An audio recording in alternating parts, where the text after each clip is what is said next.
Conjugation of Tagalog verbs to you, Part 1. Some Tagalog verbs have the letter O in the second or third syllable that need to be changed to the letter U prior to their in, hin, nin inflection. In this video, we will learn how to conjugate these verbs correctly, but we will only focus on their imperative form and future aspect because they are the only ones that need to be changed from O to U. First, you have to syllabicate the Tagalog root word. For example, the verb inom, which means to drink, has two syllables, I and nom, inom. Its imperative form is done simply by changing the letter O to U plus the suffix in.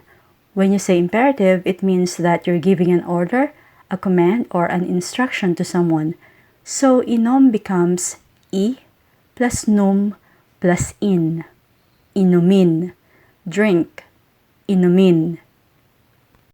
The rule to form the future aspect is also simple. Just repeat the first syllable of the root word plus the next syllable that is already changed to letter U plus in or hin or nin suffix. So inom is I plus num plus in. I inumin. Will drink. I inumin. Got it?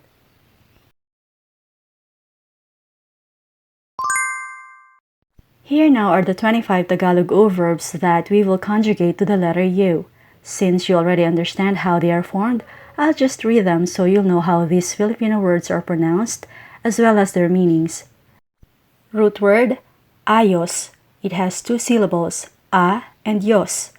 Ayos, meaning to fix. Imperative form, ayusin. Ayusin, fix. Future aspect, aayusin. Aayusin, will fix. Our next word is sagot.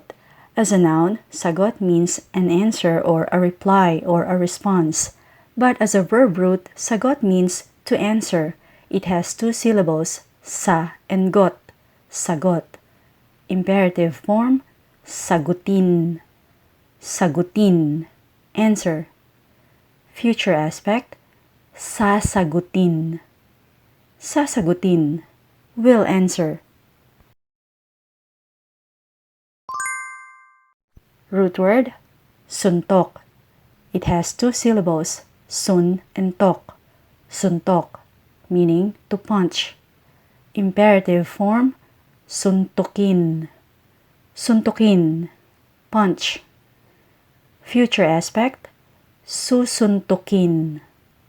Susuntukin, will punch. Root word, alok. Alok, meaning to offer. Imperative form, alokin. Alokin, offer. Future aspect, aalukin. Aalukin, will offer. Root word, halo. Halo, meaning to mix or to stir. Imperative form, haluin. Haluin, mix or stir. Future aspect, hahaluin. Hahaluin, will mix or will stir. Ipon. Ipon, meaning to save or to gather. Imperative form, ipunin. Ipunin, save, gather. Future aspect, iipunin. Iipunin, will save or will gather. Root word, lunok. Lunok, meaning to swallow. Imperative form, lunukin. Lunukin, swallow.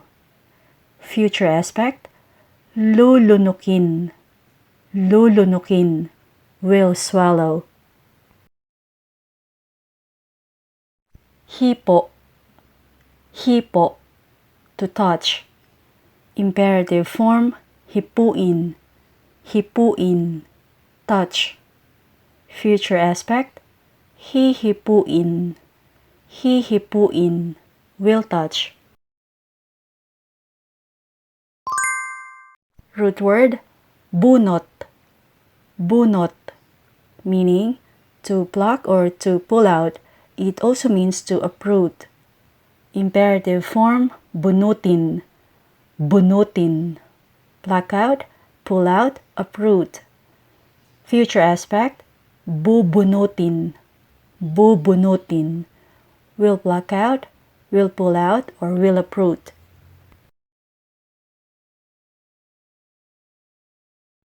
Root word, habol, habol, meaning to chase or to run after someone or something. Imperative form, habulin, habulin, chase or run after someone or something. Future aspect, hahabulin, hahabulin, will chase or will run after someone or something. Kuskos, kuskos, meaning to scrub. Imperative form, kuskusin, kuskusin, scrub. Future aspect, kukuskusin, kukuskusin, will scrub. Root word, sundo, sundo, meaning to pick someone up from somewhere. Imperative form, sunduin, sunduin, pick someone up. Future aspect, susunduin, susunduin, will pick someone up. Root word, salo, salo, meaning to catch something like a ball. Imperative form, saluhin, saluhin, catch. Future aspect, sasaluhin, sasaluhin, will catch. Kamot, kamot, meaning to scratch. Imperative form, kamutin, kamutin, scratch. Future aspect, kakamutin, kakamutin, will scratch. Root word, dampot, dampot, meaning to pick something up from the ground or something that is lying on a flat surface. Imperative form, damputin, damputin, pick something up. Future aspect, dadamputin, dadamputin, will pick something up. Luto, luto, to cook. Imperative form, lutuin, lutuin, cook. Future aspect, lulutuin, lulutuin, will cook. The word tanong means question, but as a root word, it means to ask. Tanong. Imperative form, tanungin, tanungin, ask someone. Future aspect, tatanungin, tatanungin, will ask someone. Tulong. As a noun, it means help, but as a root word, it means to help. Tulong. Imperative form, tulungan. Instead of the Tagalog suffix in, we used an because there's no such word as tulungin. So remember, it's tulungan, help someone. Future aspect, tutulungan, tutulungan, will help someone. Root word, tapos, tapos, to finish or to end. Imperative form, tapusin, tapusin, finish up or end. Future aspect, tatapusin, tatapusin, will finish, or will end.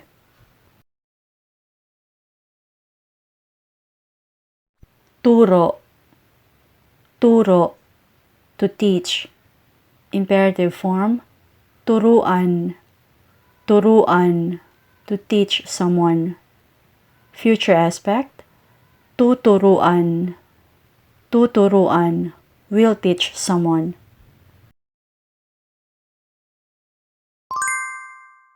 Utos, utos. As a noun, it means an order or a command. As a root word, it means to order or to command. Imperative form, utusan, utusan, to give someone orders or command. Future aspect, uutusan, uutusan, will give someone orders or command. Subok, subok, to try. Imperative form, subukan, subukan, try. Future aspect, susubukan, susubukan, will try. Sunog. As a noun, it means fire, but as a root word, it means to burn. Sunog. Imperative form, burn. Sunugin, to burn. Future aspect, susunugin, susunugin, will burn. This is the example that we had earlier. Inom, inom, to drink.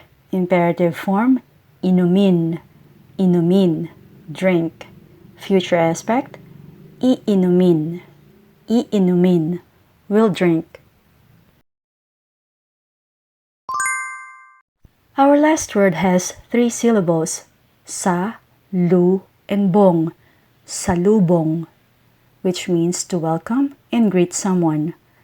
Imperative form, salubungin, salubungin, welcome and greet someone. Future aspect, sasalubungin, sasalubungin, will welcome and greet someone. Now that you know how to conjugate Tagalog verbs, please make sure that you also watch part 2 of this lesson where these words are used in context.